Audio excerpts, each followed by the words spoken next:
उत्पत्ति अध्याय 39।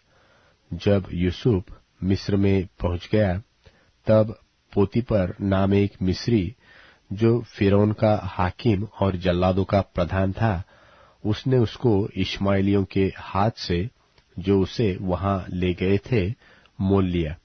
और यूसुफ अपने मिस्री स्वामी के घर में रहता था, और यहोवा उसके संग था, सो वह भाग्यवान पुरुष हो गया।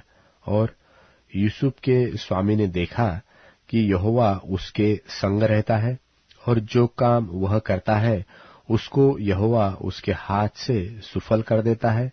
तब उसकी अनुग्रह की दृष्टि उस पर हुई, और वह उसकी सेवा टहल करने के लिए नियुक्त किया गया। फिर उसने उसको अपने घर का अधिकारी बना के अपना सब कुछ उसके हाथ में सौंप दिया। और जब से उसने उसको अपने घर का और अपनी सारी संपत्ति का अधिकारी बनाया, तब से यहोवा यूसुफ के कारण उस मिस्री के घर पर आशीष देने लगा। और क्या घर में, क्या मैदान में, उसका जो कुछ था, सब पर यहोवा की आशीष होने लगी। सो उसने अपना सब कुछ यूसुफ के हाथ में यहाँ तक छोड़ दिया कि अपने खाने की रोटी को छोड़ वह अपनी संपत्ति का हाल कुछ न जानता था।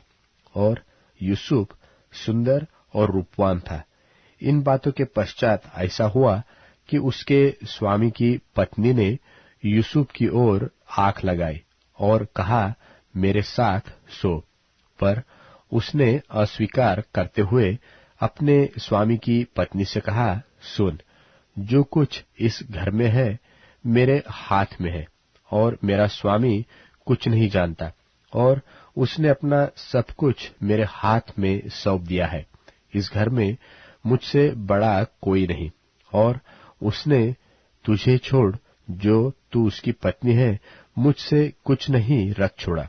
सो भला मैं ऐसी बड़ी दुष्टता करके परमेश्वर का अपराधी क्यों कर बनूं? और ऐसा हुआ कि वह प्रतिदिन यूसुफ से बातें करती रही, पर उसने उसकी न मानी कि उसके पास लेटे व उसके संग रहे। एक दिन क्या हुआ कि यूसुफ अपना कामकाज करने के लिए घर में गया, और घर के सेवकों में से कोई भी घर के अंदर न था। तब उस स्त्री ने उसका वस्त्र पकड़कर कहा, मेरे साथ सो। पर वह अपना वस्त्र उसके हाथ में छोड़कर भागा और बाहर निकल गया। यह देखकर कि वह अपना वस्त्र मेरे हाथ में छोड़कर भाग गया, उस स्त्री ने अपने घर के सेवकों को बुलाकर कहा, देखो, वह एक इब्री मनुष्य को हमारा तिरस्कार करने के लिए हमारे पास ले आया है। वह तो मेरे साथ सोने के मतलब से मेरे पास अंदर आया था, और मैं ऊंचे स्वर से चिल्ला उठी, और मेरी बड़ी चिल्लाहट सुनकर वह अपना वस्त्र मेरे पास छोड़कर भागा और बाहर निकल गया। और वह उसका वस्त्र उसके स्वामी के घर आने तक अपने पास रखे रही। तब उसने उससे इस प्रकार की बातें कही कि वह इब्री दास, जिसको तू हमारे पास ले आया है, सो मुझसे हंसी करने के लिए मेरे पास आया था। और जब मैंने ऊंचे स्वर से चिल्ला कर कहा, तब वह अपना वस्त्र मेरे पास छोड़कर बाहर भाग गया।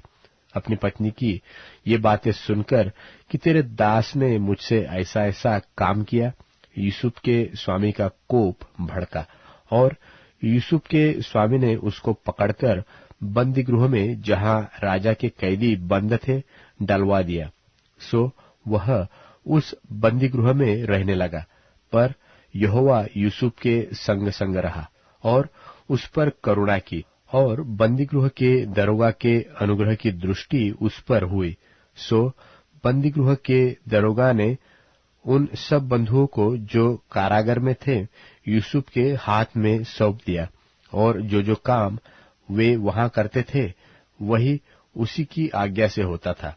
बंदी गृह के दरोगा के वश में जो कुछ था, क्योंकि उसमें से उसको कोई भी वस्तु देखनी न पड़ती थी, इसलिए कि यहोवा यूसुफ के साथ था और जो कुछ वह करता था यहोवा उसको उसमें सफलता देता था।